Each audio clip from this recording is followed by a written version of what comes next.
지구에 이 땅에 유일한 분단 국가가 있다고 한다면 그것은 우리 대한민국일 것입니다. 사실 우리 대한민국도 해방 전까지는 우리가 알다시피 한 나라였습니다. 하지만 해방 후에 소련이라고 하는, 특별히 스탈린이 세상을 공산화하려고 하는 목적을 가지고 김일성이라고 하는 한 소련의 대위였던 김일성을 앞잡이 삼아서 북한이라고 하는 나라를 세우게 되어지죠. 그러므로 지금 현재 대한민국은 남한과 북한이라고 하는 두 체제로 지금 움직여가고 있습니다. 북한은 김일성을 시작으로 김정일, 그리고 이제 그의 손자가 되는 김정은이 통치하는 공산 독재 체제죠. 3대 세습을 하고 말을 듣지 않으면 철저하게 탄압하거나 죽이거나 괴롭히는 철권 통치를 지금 하고 있습니다. 70년 넘게 이렇게 북한은 고립되어서 공산 독재 체제로 가고 있습니다. 반면에 우리 남한은 자유민주주의 국가가 되었죠. 초대 대통령 이승만을 시작으로 자유민주주의가 뿌리를 내리면서 대한민국은 북한과는 다른 안전한 자유민주주의 국가로 성장을 거듭하게 되어집니다. 우리나라는 5년에 한 번씩 국민들의 투표를 통해 대통령을 뽑게 되어지죠. 그리고 국민들의 지지를 받은 대통령이 5년 동안 나라를 다스리게 되어집니다. 그리고 5년이 지나면 또 다른 국민의 지지를 받은 대통령이 세워지죠. 자, 이처럼 한 나라였지만 이렇게 이념이 달라지면서 두 나라로 쪼개지게 되어지고 70년이 넘는 세월 동안 이 두 나라는 세계사에 유례없는 극명한 국가로 완전히 지금 다른 노선을 걷고 있습니다. 무엇이 좋냐 나쁘냐는 세계가 알고 또 우리가 잘 알고 있습니다. 자, 남한은 평화의 통일을 원하죠. 북한은 적화 통일을 원합니다.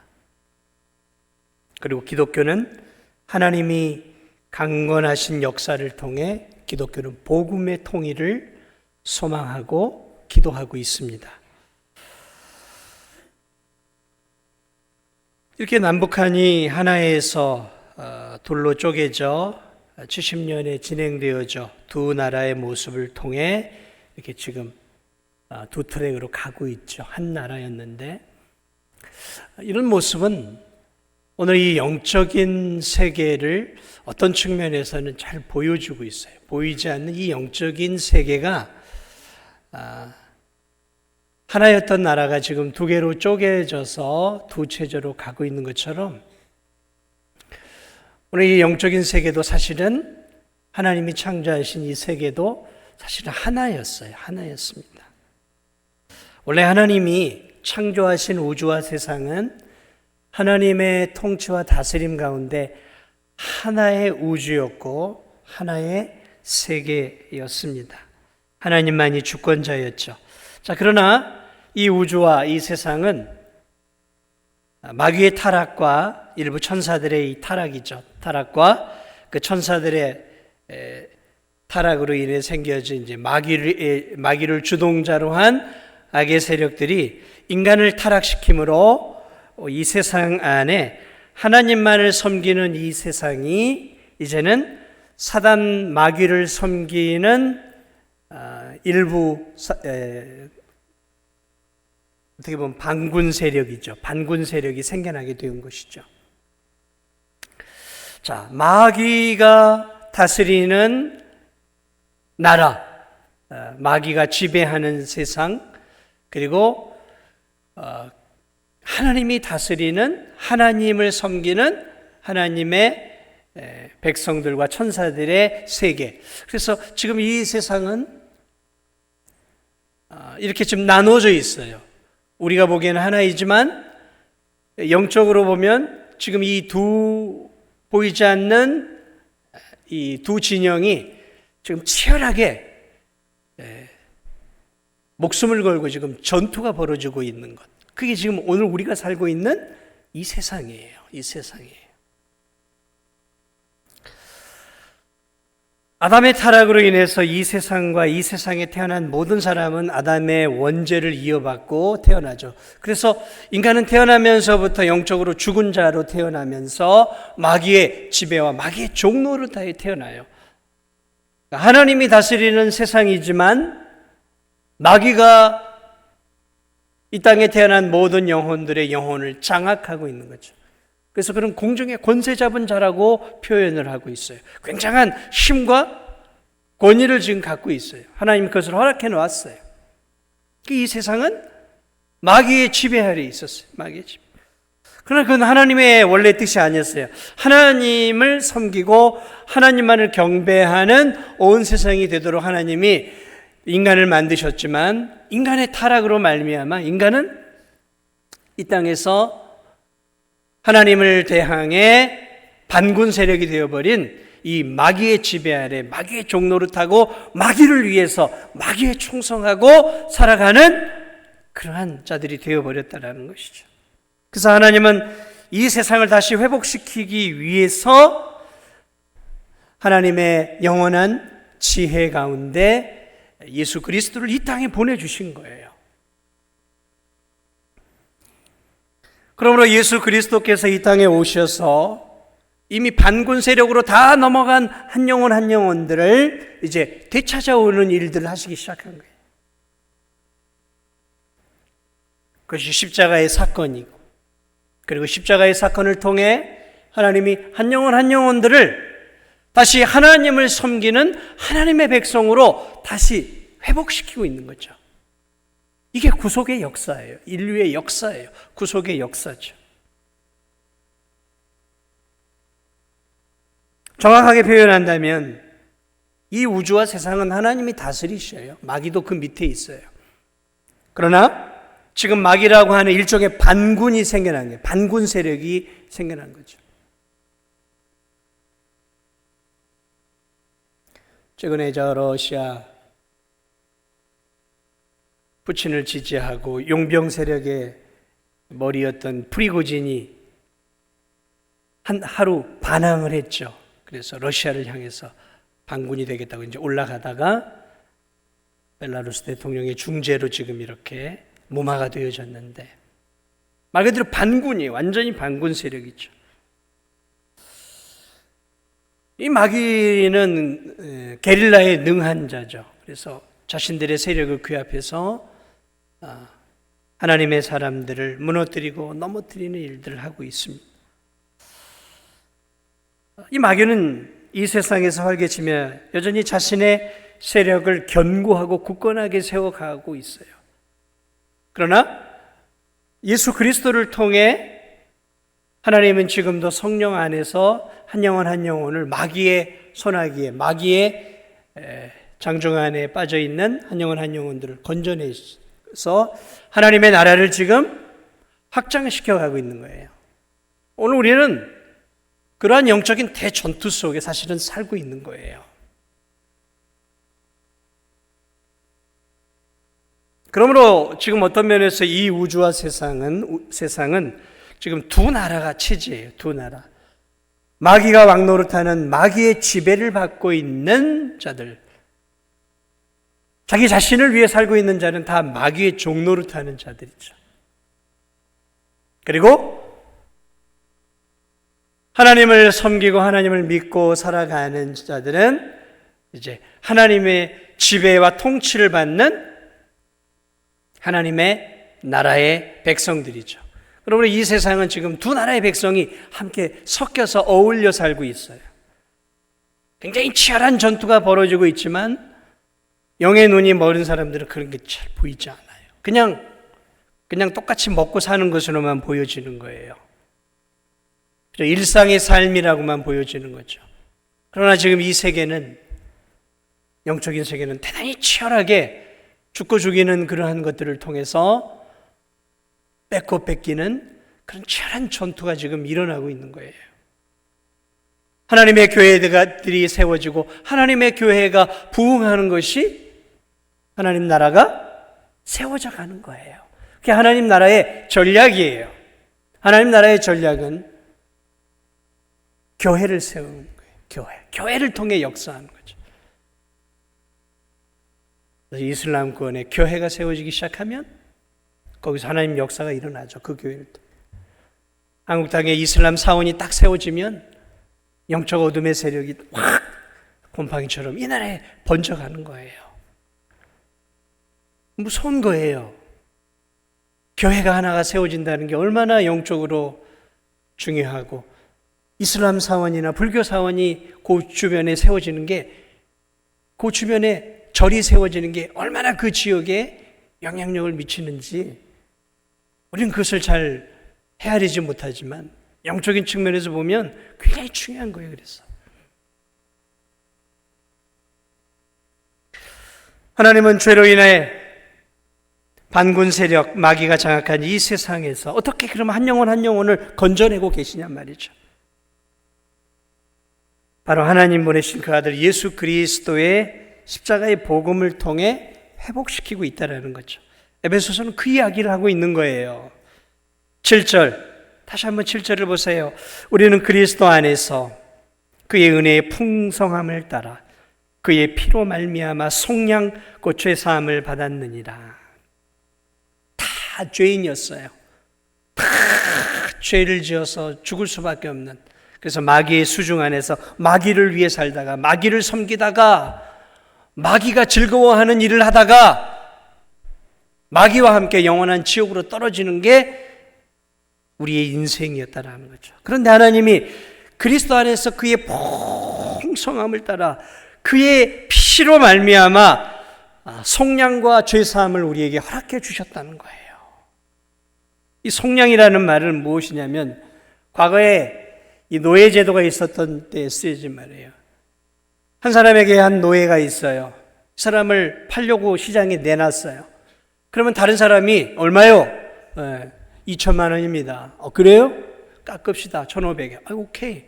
그래서 이 사람을 1,500만 원을 주고, 이 주인에게서 이 노예를 1,500만 원을 주고 돈 주고 사요. 그러면 이제 이 노예는 이 주인에게서 해방이 되어서 저 주인의 노예가 되는 거죠. 1,500만 원을 주고 노예를 사는 것, 그것을 속량이라고 표현해요. 오늘 성경에 나와 있는 그 속량이라는 게 그런 의미예요. 노예의 몸값을 지불하고 노예를 샀다라는 표현이에요. 몸값을 지불하고 산 거예요. 하나님이 우리의 죄의 값을 지불하고 십자가의 보배 피를 통해 우리의 죄의 값을 지불했어요. 죄의 값을. 그리고 우리를 사셨다라는 거예요. 사셨다라는 거예요. 그게 속량이에요. 그게 속량이에요. 예수님의 이 십자가의 피로 죄인들에 대한 죄의 값, 하나님께 받아야 할 형벌의 값을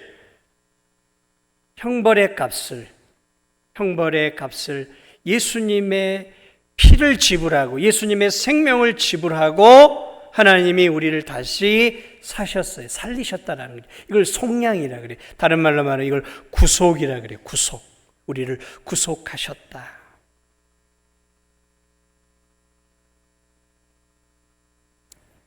이게 오늘 그 이야기입니다. 그의 피로 말미암아 속량하셨다라는 거예요.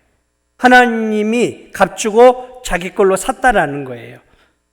그리고 그것을 다른 표현을 하면, 그래서 곧 그것이 죄사함을 받았다는 거죠. 왜요? 죄사함이 무엇입니까? 죄사함은 하나님이 우리를 사신 이유가 있어요. 우리를 하나님의 노예로 삼는 것이 아니라 우리의 죄를 용서해 주시기 위해 우리를 사신 거예요. 아들의 피로 우리를 샀다라는 거죠. 그것을 우리는 구속이라 그래요. 구속. 속량이라고 표현하기도 하고, 그것을 더 큰 틀에서 보면 죄사함이라고 말하는 거예요. 죄를 사해 주었다는 거죠. 아들을 죽여서 아들의 피를 통해 우리를 살리시고 우리에게 생명을 주셨다는 거죠. 아들과 맞바꾼 거죠. 너무나 엄청난 일이라는 것이죠.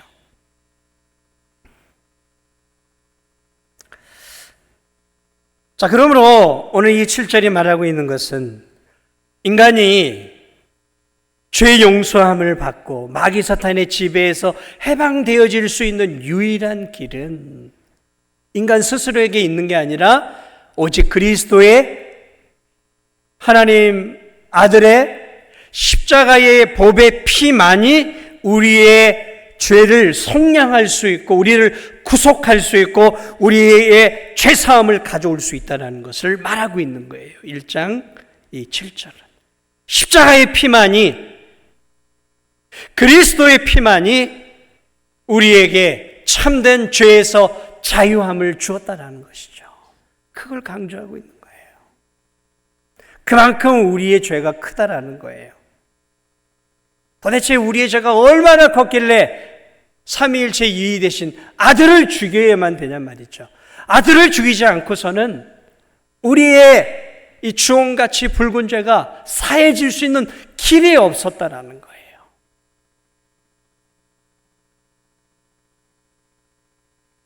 그러니까 우리가 구원받은 것이 얼마나 값진 일인가를 알 수 있는 거예요. 천지를 창조하시고 만물을 다스리시는 능력의 하나님이 자기 아들을 죽이지 않고서는 우리를 구원해낼 수 있는 길이 없었다라는 거예요.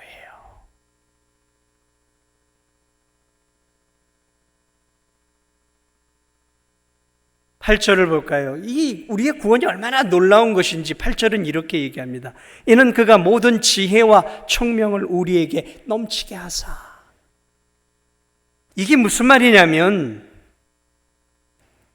그리스도의 십자가가 하나님의 모든 지혜와 총명이 다 드러난 사건이라는 얘기예요. 전능하시고 전지하신 하나님의 그 지혜와 총명이 어디까지인가? 측량할 수 없죠. 우리가 우리 머리가 좋은지 안 좋은지 알 수 있는 방법, 대략 알 수 있는 방법이 뭐예요? IQ 테스트를 하는 거죠. IQ 테스트를 하면 이 사람 105, 110, 120, 150 넘어가면 천재 소리 하잖아요. 그냥 그거는 이제 지성적인 테스트죠. 그러면 하나님이 얼마나 지혜롭고 하나님이 얼마나 총명하신 분이신가? 그것을 어떻게 우리가 알 수 있냐면 그리스도의 십자가가 하나님의 지혜와 총명의 극치라는 얘기예요. 오늘 이 8절 말씀은. 여러분 이해가 되세요? 그리스도의 십자가 사건이 하나님의 지혜와 총명의 극치라는 얘기예요. 극치. 왜 십자가 사건이 하나님의 지혜와 총명의 극치일까? 생각해 보세요, 사랑하는 여러분. 하나님은 사랑의 하나님이에요. 그래서 하나님은 사랑의 대상으로 우리를 만드셨어요. 아담과 하와를 만드셨어요. 사랑하기 때문에 사랑하려고 만드셨어요. 그런데 그들이 죄를 지었어요. 유혹에 넘어갔어요. 그런데 하나님은 인간을 너무 사랑하셔요. 너무너무 우리를 사랑하셔요. 그런데 우리가 죄를 지었어요. 근데 하나님은 우리 죄를 절대 용서할 수 없어요. 왜냐하면 그분은 사랑의 하나님이시지만 또 하나는 공의의 하나님이에요. 사랑의 하나님이라면 한쪽은 공의의 하나님. 반드시 죄를 벌이셔야 돼요. 죄 지은 것을 결코 용서할 수 없어요. 하나님은 죄를 똥보듯 더 더럽게 여기셔요. 그러니까 하나님과 죄는 같이 존재할 수가 없어요. 물과 기름이 함께 할 수 없듯이. 그러니까 반드시 죄를 지으면 하나님은 그가 누구든 벌을 내려야 돼요. 적절한 형벌을 내려야 된단 말이죠. 근데 하나님은 우리를 바라볼 때 우리를 너무 사랑하시는데 우리가 지은 죄는 용서할 수가 없는 거예요. 용서할 수 없는 거예요. 그래서 하나님은 우리에게 죽음의 형벌을 내리셔야 돼요. 그분은 공의의 하나님이니까 대역죄를 저지른 우주의 왕을 반역하는 우리를 죽여야 되는 거예요. 죽여야 되는 거예요. 그게 하나님의 공의예요. 하나님의 공의예요. 죽여야 된단 말이죠. 그런데 하나님 우리를 너무 사랑하셔요. 그런데 우리를 죽여야 돼요. 우리의 죄 때문에. 하나님이 이 딜레마를 어디에서 풀어내셨냐면 바로 자신의 아들을 통해서 우리의 죄의 문제를 해결하심으로 궁극적으로 우리를 사랑하시는 일을 성취하셔요. 그러므로 이 십자가는 하나님의 지혜와 청명의 극치예요. 극치. 하나님이 얼마나 지혜로우신가 십자가를 봐야 돼요. 하나님이 얼마나 청명하신 분이신가 십자가를 봐야 돼요. 그러면 형용할 수 없는 그분의 지혜와 지식에 넘치는 지혜와 지식을 볼 수 있다는 것이죠. 아들에게 우리의 죄의 짐을 넘겨주잖아요. 그러니까 하나님은 사정없이 아들을 죽이신 거예요. 영원 전부터 아들이셨고 동일한 신성이셨지만 그분이 육신을 입고 우리의 죄를 뒤집어 쓰는 십자가를 지시자 여지없이 하나님은 그분의 공의로 아들을 죽이셔요. 죽이는 거예요. 죄의 결과는. 그래서 사망이에요. 아들도 예외가 없어요. 여러분 이게 하나님이셔요. 하나님을 가볍게 여기지 마세요. 나를 구원하셨으니까 이런 사소한 죄쯤은 하나님이 넉넉하게 용서해 주시겠지. 천만에요. 여러분 절대 하나님을 오해하지 마세요. 믿음을 갖고 있는 사람들이 지은 작은 죄 하나도 하나님은 내버려 두지 않아요. 벌을 주시거나 깨닫게 하셔서 돌이키게 하셔요. 죄 지으려고 하지 마세요. 타협하려고 하지 마세요. 세상에서 적당히 살려고 하지 마세요. 하나님 절대로 그런 거 용서하지 않아요. 우리가 하나님을 자꾸 착각해요. 내가 그래도 하나님 사랑받는 자녀니까 내가 이렇게 살면 하나님이 아유 그래 내 사랑하는 자식 내가 너를 십자가로 건져줬는데 이것까지 내가 품지 못하겠냐. 그건 하나님을 경멸하는 행동이에요. 아셔요? 하나님을 경멸하는 행동이에요. 조금이라도 세상과 타협해서 죄를 지으면서 하나님은 이런 나를 넉넉히 용서해 주실 거야. 품어 주실 거야. 그거는 하나님을 기만하는 행동이에요. 하나님을 정말 잘 믿는 성도는 윤동주 시인처럼 입새에 있는 작은 죄에도 가슴 아파야 하는 거예요. 그게 진짜 성도예요. 아들이 우리의 죄를 짊어지자 아들을 사정없이 죽이시잖아요. 이게 공의라고요. 이게 공의예요. 그러므로 십자가 사건은 하나님의 우리를 사랑하시고 우리를 구원하시는 하나님의 지혜와 청명의 극치라는 거예요. 그게 8절이 말하고 있는 내용이에요. 이는 그가 모든 지혜와 청명을 우리에게 넘치게 하소. 뭘요? 십자가를 통해. 9절은 계속해서 이렇게 얘기합니다. 그 뜻의 비밀을 우리에게 알리신 것이 그의 기뻐하심을 따라 그리스도 안에서 때가 찬 경륜을 위하여 예정하신 것이라. 그 뜻의 비밀을 우리에게 알리신 그의 기뻐하심을 따라.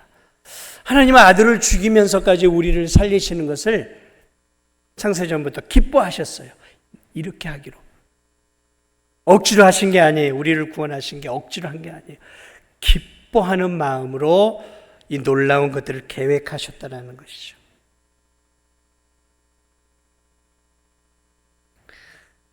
우리를 구원하시는 이 일을 위해 아들을 내어주는 것들을 기뻐하셨어요. 그러므로 여러분 하나님의 일들을 할 때 억지로 하지 마세요. 내게 주어진 직분이 있으니까 어쩔 수 없이 마지못해 하지 마세요. 하나님은 독생자를 우리를 위해 내어주는, 자신의 사랑하는 아들을 죽음의 자리까지 내어주는 것도 우리를 살리시겠다는 마음으로, 기뻐함으로 내어주셨어요. 그러므로 여러분, 저도 마찬가지고 여러분도 마찬가지고 하나님이 내게 주신 직분 잘 기쁨으로 감당하세요. 내가 왜 이렇게 이런 어려운 일들을 해야 돼? 여러분 그런 생각하시면 안 돼요, 사실은. 그래서 중직자가 되어질수록 더 기쁨으로 감사함으로 하는 거예요. 하나님의 일은 마지못해 억지로 하는 게 아니에요. 그 십자가의 사랑에 감격해서 하는 것이죠. 주님은 그의 기뻐하심을 따라 우리의 구속을 준비하셨다는 거죠.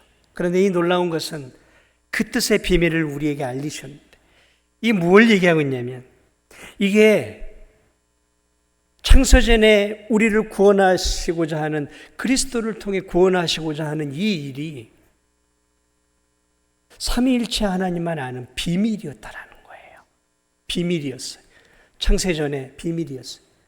허다한 천사들도 몰랐어요. 타락한 마귀들도 몰랐어요. 아들을 통해 우리를 구원하시고자 하는 것은 영원한 삼위일체 하나님만이 가지고 있었던 비밀이었어요. 비밀이었다라는 거죠.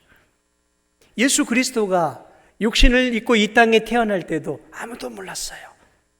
하늘의 천사도 마귀도 몰랐다라는 거죠. 알 수가 없었어요. 이 놀라운 비밀이 완전하게 드러난 것은 그리스도의 죽으심과 부활을 통해 이게 완전히 비밀이 드러난 거예요.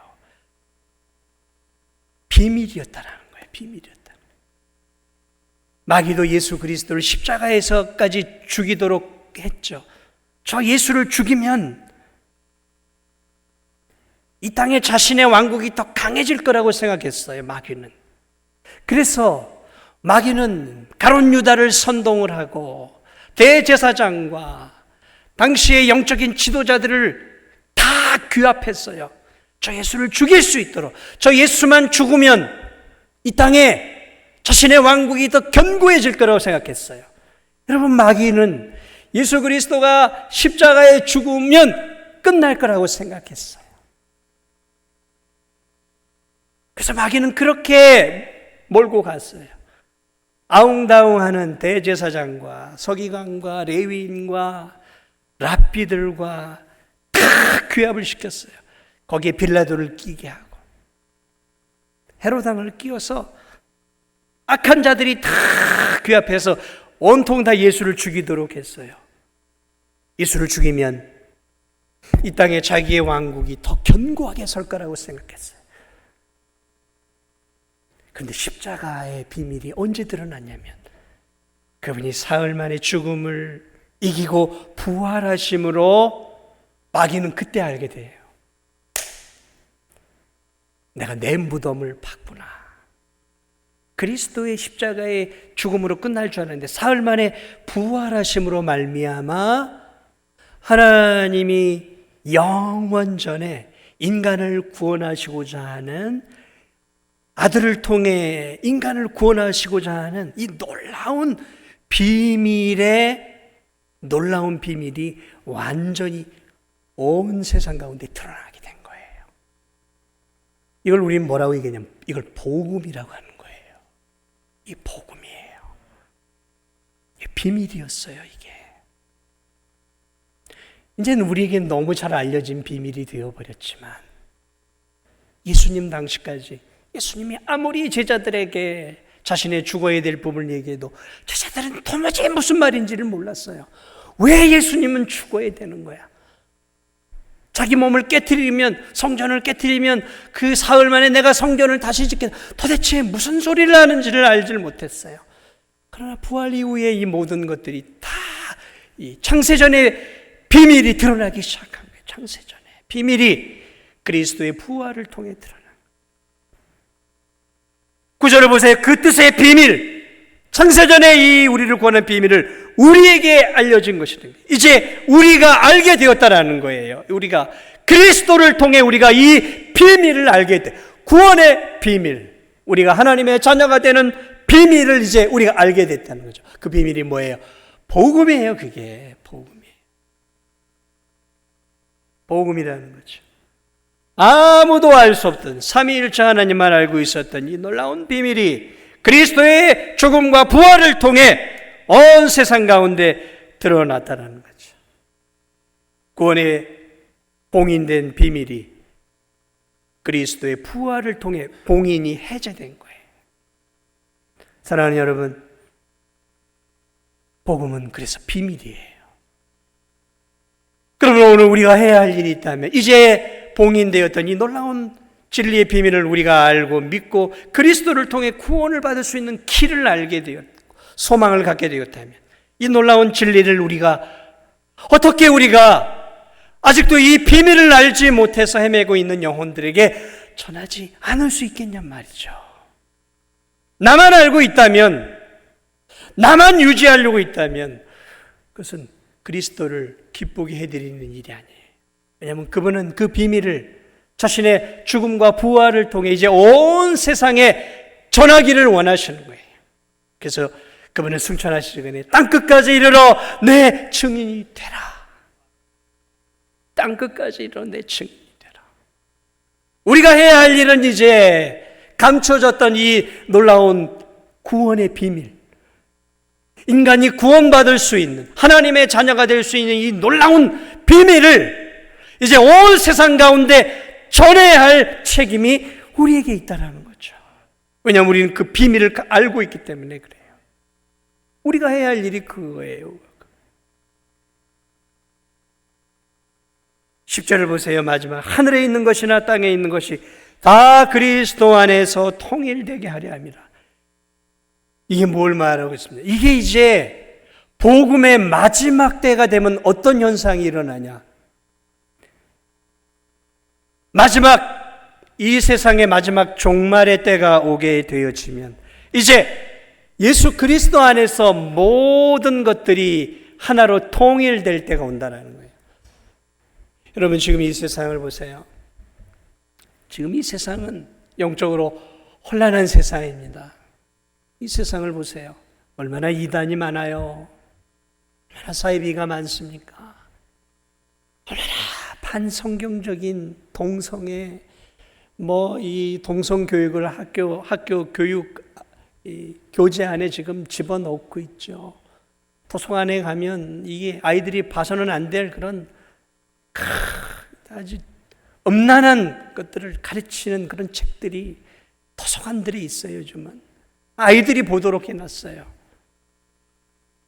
그럼 지금 이 세상은 너무 혼탁한 시대예요.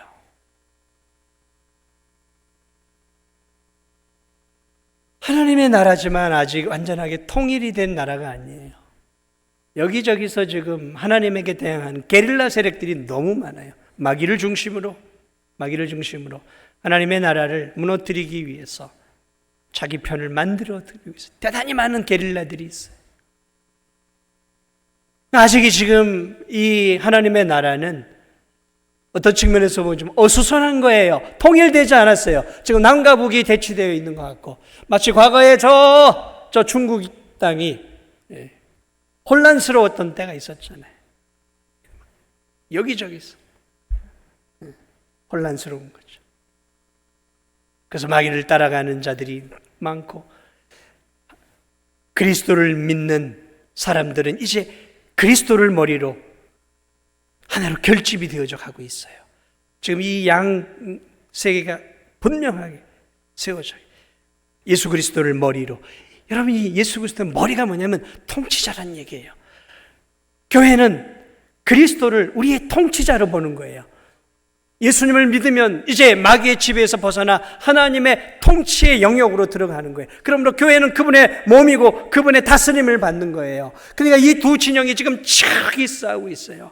그리고 이 마귀는 다양한 방식으로 문화를 통해서 교육을 통해서 다양한 방식을 통해서 하나님의 나라와 하나님의 백성들을 어지럽히고 무너뜨리고 교회를 무너뜨리고 있단 말이죠. 계속해서 반란을 일으키고 있단 말이죠. 그럼 이게 언제 하나님의 나라가 완전한 통일을 이루어질 것이냐? 마지막 때라는 거죠. 그 마지막 때가 오면 하늘에 있는 것이나 땅에 있는 것이 다 그리스도 안에서 죄 짓기 전에 상태로 이 온 우주와 세상이 그리스도를 주로 인정하는 마지막 때가 온다라는 것이죠. 하나님을 믿는 사람은 하나님을 주로, 하나님을 믿지 않는 악한 자들도 예수님을 구주로는 믿지 않지만 예수님을 주로 바라보게 될 때가 온다는 거죠. 그게 마지막 심판 때예요. 마지막 심판 때가 되면 그 주 앞에 모두가 굴복하고 부복하고 심판을 기다릴 때가 온다는 거죠. 그래서 그리스도 안에서 온 세상이 그리스도의 사랑과 그리스도의 공의의 통치를 받는 이제 새로운 신천 신지의 마지막 때가 올 것이라는 거죠. 이게 복음의 마지막이에요. 우리를 그리스도의 십자가의 피로 구원해 낸 것으로 하나님은 계획을 거기에 멈추고 있지 않아요.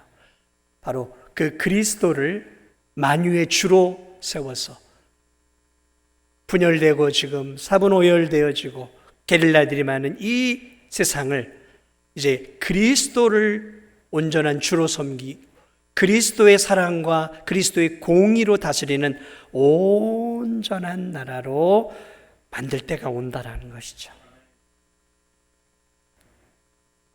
그 영광스러운 때죠. 우린 그 영광스러운 때를 바라보며 이곳에서 신앙생활을 하고 있는 거예요. 단순히 나 하나의 개인의 구원의 차원이 아니에요. 우리는 나 개인의 구원, 나 죽어서 천국 가면 돼, 이런 좁은 개념의, 협소한 개념의 구원관이 아니라 오늘 에베소서는 큰 구원의 밑그림을 우리에게 보여주는 거예요. 그리고 그 놀라운 구원을 예수 그리스도께서 누구를 통해 이루어내냐면 교회를 통해 이루어내실 거라는 거죠. 저와 여러분을 통해, 이 진도중앙교회를 통해, 이 땅의 교회들을 통해 하나님이 예수 그리스도가 이 놀라운 일들을 완성하실 거라는 거예요. 그러니까 우리는 영광스러운 그분의 일꾼이라는 것이죠. 얼마나 우리가 귀한 존재들이고, 이 교회는 어떤 측면에서 보면 작은 하나님의 나라예요. 교회는. 그러므로 교회는 하나님의 말씀의 통치를 받고, 교회 성도들은 하나님의 말씀의 통치를 받고 주의 말씀의 통치를 받아 살아가는 사람들인 것이죠. 세상의 이념, 아니, 우리는 이념을 따라가면 안 돼요. 세상의 철학, 우리는 세상의 철학을 따라가는 사람들이 아니에요. 세상의 가치관, 우리 세상의 가치관을 따라 살아가는 자들이 아니에요. 우리는 우리의 주인이 있어요. 우리의 주님이 있다고요. 주 예수 그리스도. 그리고 그분이 우리에게 주신 이 귀한 성경의 진리의 말씀이 우리의 가치관이고 우리의 세계관이고, 이 진리의 말씀만이 우리를 다스리고 이끌어가는 우리의 삶의 철학이고 삶의 원리이고 우리의 이념은 오직 성경이라는 것이죠. 저런 이 놀라운 진리를 우리가 다시 한번 기억하면서 우리의 믿음 생활, 이 진도중앙교회, 그러면 이 진도중앙교회에서 신앙생활을 하는 것을 가벼이 여기지 마세요. 하나님이 창세 전에 우리의 믿음을 이 교회를 통해 세워가기를 원하셨어요. 이 교회 생활을 잘하는 게 얼마나 중요한 일인지 몰라요. 네. 인터넷 예배 한번 드리고 신앙생활 아니에요. 그게 아니에요. 하나님은 교회를 통해 영광스러운 하나님의 나라를 이끌어요. 그러니까 이 교회는 어떤 측면에서 보면 하나님 나라를 세워가는 하나의 어떤 보루이기도 하고 영적 전투, 그런 참호예요. 참호. 그런 것들을 우리가 기억하면서 우리의 믿음 생활을 다시 한번 더 잘 감당할 수 있는 저와 우리 성도들이 되시기를 주님의 이름으로 축복을 드립니다. 우리 찬송